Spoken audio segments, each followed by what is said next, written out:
com a Cília Meireles e Miguel Prata Roque. Cília, boa tarde aos dois. Começo por si e por esta greve geral.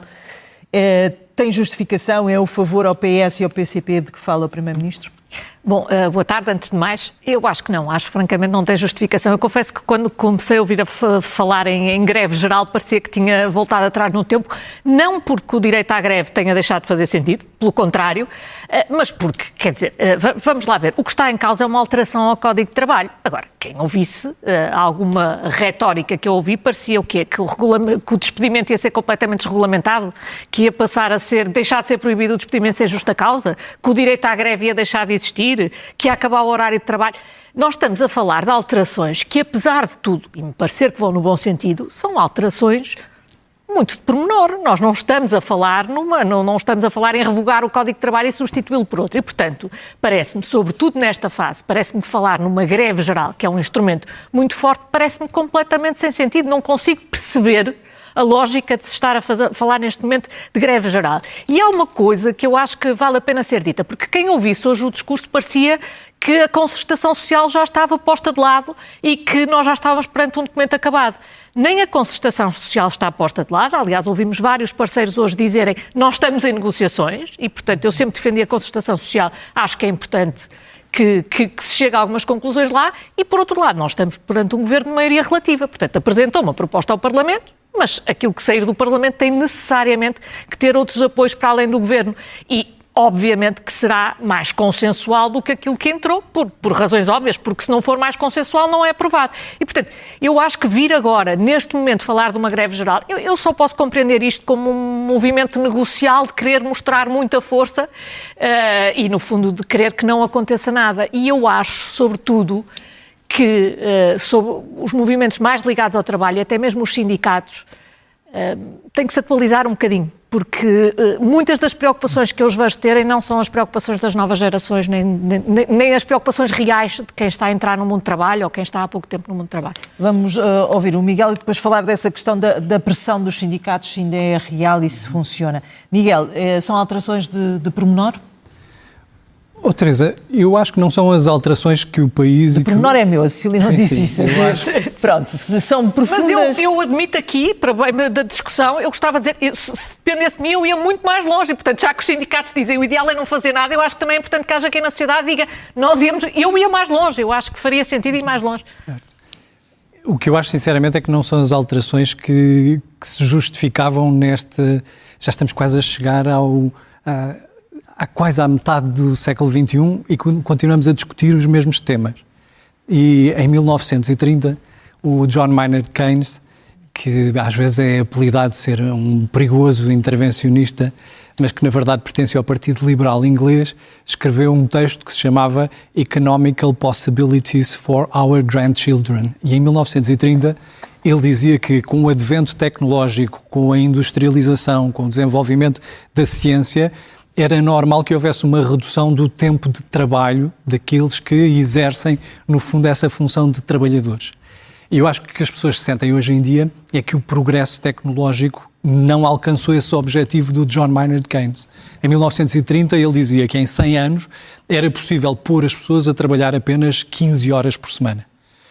Nós estamos estagnados nas 35 horas, quer no setor público, quer no setor privado, porque a esmagadora maioria das empresas do setor privado têm convenções coletivas de trabalho que também estabelecem esse horário de trabalho nas 35 horas, mas apesar de haver legislação, até em Portugal, sobre o direito a desligar, ou seja, a circunstância de quando alguém sai do local de trabalho, não poder ser incomodado pela entidade empresarial através do envio de correios eletrónicos, através de telefonemas, através de trabalho fora do horário de trabalho. Por exemplo, na Alemanha, qualquer pessoa que fique no local de trabalho para além do horário habitual é visto pela chefia e pela chefia intermédia como alguém que está a ter problemas no local de trabalho, porque se fica mais tempo para além do horário é porque não tem condições de produtividade. Eu acho que nós aqui em Portugal estamos a discutir pouco a questão da produtividade. E como é que redistribuímos essa produtividade que é gerada pela utilização de tecnologia pela maior parte das empresas. Isso é uma visão de fundo, não é? Mas eu acho que a reforma... Isso está incluído, estamos a discutir isso. O que é que estamos aqui a discutir então? estamos a discutir que, apesar de nós precisarmos de mais tempo de compatibilização de vida profissional com vida pessoal, estamos a retirar esse tempo de compatibilização. Por exemplo, neste momento há uma interpretação do Supremo Tribunal de Justiça, relativamente ao Código de Trabalho que existe, que diz que os pais que têm crianças até 12 anos podem recusar trabalhar aos sábados, aos domingos e aos feriados. E esta proposta propõe resolver esse problema dizendo que, quando estamos a falar de empresas com jornada contínua, estou a pensar, por exemplo, em hospitais, em clínicas médicas, em supermercados, em centros comerciais, em empresas de transportes, como há jornada de contínua, aquilo que se entende é que o pai ou mãe não pode usar essa prerrogativa para que possa ficar com os seus filhos ao fim de semana, aos feriados ou durante a noite. Obviamente que isto é uma limitação desse direito a compatibilizar a vida profissional com a vida pessoal. A mesma coisa relativamente, eu bem sei que a Ministra não esteve bem relativamente ao processo de comunicação, mas as medidas sobre o direito à amamentação e sobre o acompanhamento dos filhos, em que, por exemplo, se ficciona a data de 2 anos para que uma mãe não possa continuar a amamentar um filho, revela também alguma falta de sensibilidade da parte do Governo. Depois há outras 2 normas que para mim são emblemáticas, que é a reforma da agência, no fundo a agenda do trabalho digno, que foi uma reforma feita pelo Governo anterior, proíbe que, quando haja um despedimento coletivo, se contrate uma empresa de outsourcing, ou seja, um prestador externo, para substituir aquele trabalho que antes era prestado pelo trabalhador que é despedido. Este Governo pretende alterar essa mesma norma, colocando fim a essa mesma proibição. Assim como, por exemplo, relativamente ao despedimento, permite às empresas não ouvirem as testemunhas, nem analisarem a prova documental que o trabalhador apresenta num processo disciplinar para despedimento. Portanto, eu acho que esta reforma é uma reforma que, sinceramente, vem em contraciclo. Ou seja, é um ataque, Miguel. Eu acho manifestamente que é um ataque a quem vive do seu trabalho. E como nós precisávamos era de reduzir o tempo de trabalho efetivo. Por exemplo, relativamente ao teletrabalho, também há normas relativamente ao teletrabalho que visam impedir que o trabalhador possa gozar desse teletrabalho, ou seja, trabalhar à distância através de casa ou através de qualquer outro local que não a própria empresa. Portanto, eu acho que nós precisávamos era de relações laborais mais flexíveis nesse sentido. Porque o Governo diz assim, bom, mas isto é para introduzir flexibilidade. Só que a flexibilidade pressupunha que nós tínhamos um problema de rigidez no mercado de trabalho. E não temos. Não temos, Cecília, por 2 razões. Porque a taxa de desemprego neste momento está a 6%, o que significa que as empresas contratam facilmente e despedem facilmente, e por outro lado, a população, não significa nada disso. E por outro lado, a população ativa neste momento atingiu o número máximo de quase 6 milhões de trabalhadores de população ativa, reduzido a 1998. Deixa eu ouvir a Cecília. Bom, vamos lá ver. A taxa de desemprego está historicamente baixa, não é porque as empresas contratem e despeçam com facilidade. As empresas contratam com dificuldade e é quase impossível despedirem. A taxa de desemprego está historicamente baixa porque há falta de mão de obra. E isso é verdade para trabalhadores qualificados, é verdade para trabalhadores não qualificados. Não é generalizado, é óbvio que há exceções, mas de uma forma geral é isso que está a acontecer. E é isso que também está a mudar as relações de trabalho. Porque, obviamente, quando é difícil encontrar pessoas para trabalhar, isso muda as relações de trabalho e dá mais peso ao trabalhador. Não é preciso vir nenhuma legislação para isso acontece. Depois, os problemas que eu vejo na realidade muitas vezes têm sim a ver com flexibilidade. E eu, sobre a agenda de trabalho digno, dizia só isto. Eu lembro-me do Partido Socialista ter prometido que ia deixar de haver, era uma das grandes coisas, o trabalho das plataformas ia passar a ser considerado trabalho dependente, ia deixar de ser um modelo de trabalho completamente precário, e eu percebo a preocupação. Agora, alguém imagina que isso deixou de acontecer?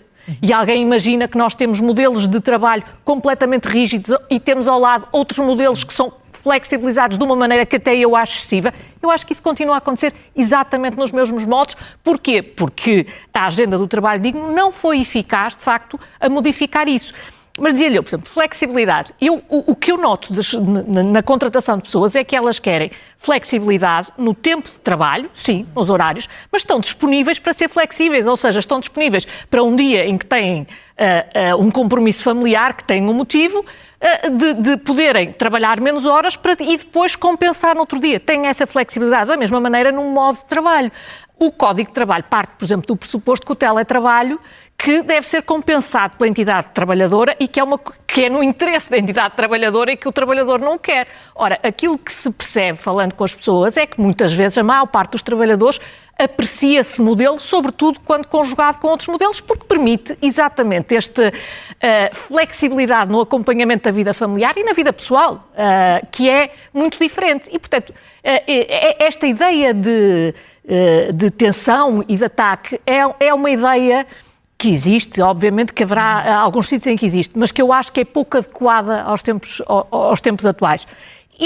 E acho que a generalidade dos trabalhadores em Portugal aquilo que quer é salários mais altos. Que eu acho razoável, porque de facto o país tem baixos salários. Eu acho que a única maneira de corrigir isso é o crescimento económico, mas eu acho que esse é que é o problema fundamental. E portanto, nós estarmos aqui a criar uma ilusão, porque todas as questões que o Miguel falou, podemos discutir cada uma delas e se calhar até conseguíamos aqui os dois chegar a um consenso. Mas a Cília dizia no início que se fosse, dependesse se ia mais longe, aonde? Ia mais longe nesta flexibilização, sobretudo do horário de trabalho. Mas o Banco de Horas? O Banco de Horas individual está a ser... Eu iria um bocadinho mais longe, como iria mais longe em alguns modelos de... A prática, eu nem diria, não é a legislação, a prática de interpretação da legislação pelos tribunais de trabalho é muito rígida. A verdade é que, de uma forma geral, é dada razão ao trabalhador. E eu acho que a ideia de um contrato de trabalho muito rígido, em que é muito difícil aos trabalhadores ou à entidade empregadora, mesmo quando manifestamente um trabalhador está desadaptado à função, está desadequado à função e não há nada a fazer, é quase impossível o despedimento. Eu flexibilizaria um bocadinho também desse ponto de vista, mesmo sabendo que há limites constitucionais para isso. E não é neste sentido que vai a lei, mas eu flexibilizaria. Deixa-me perguntar, os trabalhadores são muitos, são de várias áreas, os empregadores são menos. Que tipo de empregadores é que nós temos hoje? Os empregadores que nós temos hoje, temos todos os tipos, continuamos a ter todos os tipos, mas sobretudo a maior parte do trabalho... Dizia-se que o nosso tipo de gestão, de gestor, de dono de empresa, eram pessoas com poucas qualidades. Os donos das empresas são um bocadinho como os políticos e como os trabalhadores, têm as qualidades e os defeitos que a generalidade das pessoas tem e que nós todos temos enquanto povo. E, portanto, eu acho que essa coisa que ouço muito fazer de diabolizar os donos das empresas, depois queixamos que temos poucas empresas e temos poucos empreendedorismos. Em Portugal, a maior parte do trabalho está em PMEs, como é evidente e como os dados estatísticos dizem, mas isso não é substancialmente diferente. O peso das PMEs é um bocadinho maior em Portugal, mas isso é um problema de dimensão e não propriamente do empresário. E se há coisa que no espaço público é sistematicamente diabolizado, são as empresas com dimensão. Embora seja verdade que as grandes empresas, de uma maneira geral, estatisticamente, pagam melhores salários do que as empresas com menor dimensão. Não é porque queiram, é porque podem, porque obviamente a existência de lucro é aquilo que permite também o pagamento de melhores salários. E, portanto, eu acho que esta visão que teve o seu lugar na história, mas eu acho bastante anacrónica e, sobretudo, eu acho que nós não podemos falar deste processo como se ele tivesse terminado. Este processo não está terminado. Está a haver discussão entre os parceiros sociais e eu acho que o que está a haver aqui é um movimento negocial. Há alguns parceiros quererem vir dizer, atenção, que nós podemos parar o país. Coisa que, do ponto de vista negocial, eu acho que é razoável. Acho é que quando se utiliza a bomba atómica, quando ainda se está nas fases prévias de negociação, depois já não se tem muito mais para negociar, não é? Miguel, ainda há aqui lugar para negociação? Claro que há. Claro que há. Acho que tem que haver, numa democracia tem que haver esse espaço. Mas, sinceramente, este governo morre muito... Bem, eu quando pergunto, querem? Eu espero que sim, espero que queiram, julgo que a concertação é o espaço ideal para isso. Interpreto a greve de dezembro, de 11 de dezembro, que ainda por cima foi marcada para uma quinta-feira, para não haver a acusação habitual de fim de semana realizada a uma sexta-feira. Ou a segunda. A acusação habitual que é a realidade. E ela convocará de facto julgo que uma grande mobilização das pessoas por aquilo que eu estava a dizer. É porque... Pelo menos a minha visão de mundo não é uma visão em que de um lado estão os pobrezinhos explorados, do outro lado estão os ricos malvados. Não é essa a visão de mundo que quero, mas sinceramente eu acho que há cada vez uma distribuição menos equitativa de dinheiro, de rendimentos. de resultado do seu trabalho. Hoje em dia as pessoas trabalham e trabalham muito, como estava a dizer. Eu julgo que a produtividade subiu muito nos últimos anos. Por exemplo, só para comparar, nós na década de 80, um trabalhador estava no local de trabalho e era contactado pelo empregador. Hoje em dia ele está permanentemente on demand, ou seja, ele pode em qualquer momento resolver problemas da sua empresa através de correio eletrónico, através de trabalho à distância. Mas é o que acontece na realidade. Se estamos a falar sobre a realidade atual dos trabalhadores, é isso que acontece. Acontece isso com professores, acontece isso com juristas, acontece isso com economistas, com gestores. Eventualmente não acontece com operários fabris, não é? Mas a questão, a meu ver, é esta. Está-se a criar aqui um espaço, a Cecília está a fazer a distinção entre as pequenas empresas e as grandes empresas. As médias empresas são empresas que têm entre 51 a 250 trabalhadores. Quando pensamos no número de pessoas empregadas, as PMEs empregam 76% da população empregada. Portanto, isto de facto é também importante para perceber, por exemplo, se alguém for despedido, são mais de 90% das empresas. Se, por exemplo, são 99% das empresas e correspondem a 76% dos empregos criados. Por exemplo, numa pequena empresa, num café, numa mercearia, se alguém é despedido, um trabalhador, porque, por exemplo, entra em conflito com o empregador, discute-se aqui. E será que ele, se o despedimento for declarado ilícito, ele pode ser reintegrado? Por exemplo, o Governo abre a porta a que não haja possibilidade de reintegração no caso dessas pequenas empresas. E isso eu até consigo compreender, mas é preocupante do ponto de vista da proteção do despedimento sem justa causa. Outro aspecto aqui que me preocupa é a questão dos contratos precários a termo, porque nós temos de relacionar isto com a capacidade que nós temos de sobreviver. Nós trabalhamos para sobreviver e nós já percebemos que as pessoas que trabalham hoje em dia e ganham 1.000 euros não conseguem pagar uma casa, não conseguem pagar um empréstimo, não conseguem pagar uma renda. E então, aquilo que fizemos nos últimos anos, e o Partido Socialista também fez, porque esteve no governo durante muito tempo, foi, como a lei permite subir o salário mínimo multiplicou. Em 2015 ele era de 450 euros, hoje já está nos 920 euros, agora para 2026. Portanto, ele multiplicou. Mas o salário médio está cada vez mais empurrado ao salário mínimo. E isso gera uma grande sensação de injustiça da parte das pessoas da classe média, daqueles que são trabalhadores na classe média. Mas, por exemplo, se eu quero fazer um arrendamento, eu preciso ter um contrato a tempo definitivo, tenho que ter um contrato. Não posso ter um contrato precário. Se for um crédito bancário, ainda mais. Porque o senhorio diz-me assim, o senhor está a prazo, mas o que é que faz este governo? Não pensando nos jovens, aumenta o prazo dos contratos a prazo de 2 para 3 anos e de 4 para 5. Pois, eu acho que, apesar de tudo, é bastante melhor isso do que nós termos contratos que são perfeitos. Não é de lá está, porque nós não temos uma taxa de desemprego neste momento que seja mas alta. Na Troika vocês diziam, mais vale ter um emprego mal pago. A lógica não pode ser essa. Portanto, eu confio um bocadinho na capacidade dos empregadores. Hoje em dia há muitos empregadores que querem manter as pessoas que têm porque têm falta de pessoas. É uma evidência. Mas estamos a dar uma borla... Queria só dizer um bocadinho... Sim, para fecharmos. Claro. Só para fechar, eu dizia só isto. O problema da distribuição. Eu acho que o problema de Portugal é que nós criamos pouca riqueza, porque nós, para distribuirmos melhor, tínhamos que a criar melhor. E, portanto, acho que temos aqui um problema de crescimento económico.